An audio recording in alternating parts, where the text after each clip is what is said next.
What is up, you guys? It's Dom here from JoJo Productions, and today I am going to teach you how to get the professional YouTuber look. As you can see right now, doesn't look very professional at all, but I'm going to teach you how to get this kind of look. Okay, so as you can see, this definitely looks a lot more professional compared to the older first shot that you saw. As you can see, looks more kind of like, oh, I don't know, Peter McKinnon-ish or whatever, whoever you want to, emulate or whatever. Anyway, I'm going to teach you guys how to get this YouTuber look. Again, from the camera, all the way from the camera to the lighting, just everything I'm going to show you guys. So here we go, let's do it. Okay, so this is all going to start in the camera first. So let's take a look at our settings. First of all, first thing I notice looking at my ISO is jacked all the way up to 3200, which we definitely don't want that. We want to keep the ISO as low as we can to get the best quality. So what we're going to do is we are going to crank that ISO all the way down to 200, and that's going to give us the best quality. Set that in. But as you can see, the scene is still dark. And what I'm going to do now is I'm going to lower my aperture, because I have my aperture jacked all the way up to like, oh, I don't know.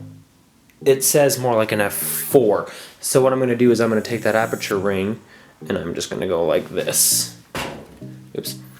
So there you go. It lets in a little bit more light. But there's still kind of a problem here. This scene looks a little too weird. The colors look too weird. So what I'm going to do is actually I'm going to set a white balance. So I'm going to set the white balance, and what I'm going to do is I'm going to come over here, because I do have a Panasonic camera. I can select a white balance. So what I'm going to do is I'm going to go select white balance, and this little square is going to pop up. And basically what you're going to do is you just want to, whoops, wrong way. You just want to get something white or gray to fill up the screen, and then you're just going to hit set, and it's going to set you a white balance. So there is that little part of it. So now that the white balance is set correctly, yeah, it just looks a lot better from there. So now let's take a look at how the scene looks. Okay, so now here is the scene with all of the camera settings set correctly. So again, here is the old first original shot. And now here is the new shot with all the settings set up correctly. As you can see, it does make a big difference. We do have a shallower depth of field. So as you can see, background way back here, kind of blurry, out of focus compared to the first original shot where everything was kind of in focus. As you can see, the color is set correctly. By the way, what I have right here, this is my softbox light. This is adding a really kind of nice soft lighting on me. Looks pretty professional.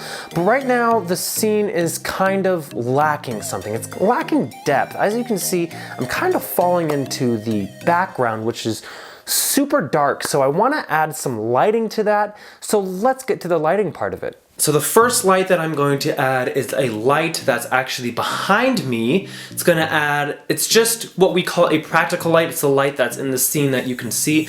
And what we're going to do is we're just going to turn that on. So let's turn that on. And as you can see, the color of it isn't the typical daylight setting, because this is an orange light, which is going to actually contrast with the light that's coming down on me from the softbox. So it gives you kind of the teal and orange look. So that explains why this light is an orange color and not the typical daylight Kelvin bulb. Okay, so there's another light in the background over here. And what that does, it's just gonna add some separation from the background. It's just going to give it a little more depth. And as I mentioned before, the color is in fact orange because it does give me some color contrast. It gives me that nice teal and orange because blue contrasts with the orange color. So that is why that is orange. I just basically switched out the bulbs for one of those kind of old school orangey lights.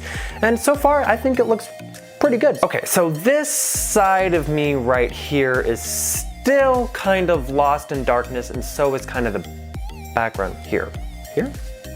Anyway, so this part of my face, the left side here, is still a little dark. So what we want to do is I just want to add a little bit of light over here. And what I'm going to do is I'm just going to add a kicker light. So let's turn on that kicker light and see what happens. Okay, so there you go. There's the kicker light. As you can see, it kind of brightens up this side of the face. We call that a hair light because I don't know, because it just lights up the hair. So there you go. There is the kicker light or the hair light, whatever you want to call it. It just kind of brightens up the shoulders and just kind of the edges, basically. Also known as an edge light, a rim light, whatever you want to call it. Just know that it does, in fact, separate me from the background just a little more, and it does add a little more depth. But there is still one more thing missing. Take a look behind me, all the way behind me there. You can see that that's still a little dark. So what I want to do is I want to add one more light to it. So let's add another light to it. Okay, so this is the last and final light, and what we're going to do is we're going to turn it on. As you can see, it is in fact just a straight daylight bulb, and I do kind of want to make it a little more blue to contrast with the lamp over there behind me. So what you can do is you can add a blue gel, or in my case, I just have this, I don't know if you can see it, this Tupperware lid. And what I'm gonna do is I'm just gonna kind of put that right over there, and it's gonna add a bit more of a blue light. So there it is, there's the Tupperware sitting in front of it. Doesn't make too big of a difference, but it does add a bit of a blue tint to it, which again, contrasts with that orange light.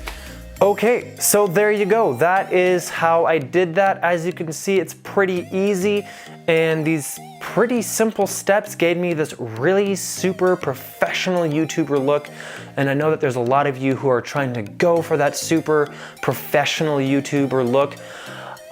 Basically, it's just a lot of experimenting, and what you can do is you can play with like bulb colors like I did with the light behind me here. And again, like with the Tupperware thing, if you don't have like a blue gel, putting something see-through blue in front of it is really good to do. So again, Tupperware lid, lifesaver actually. So there you go. This is again just a super simple kind of a YouTuber setup. Pretty inexpensive, but a very good way to get the professional YouTuber look. So if you enjoyed this video, please give it a big thumbs up. If you loved it, subscribe. If you have any questions or comments, please leave those in the comment section below, and I will be sure to get to those, and we will see you next time. Bye.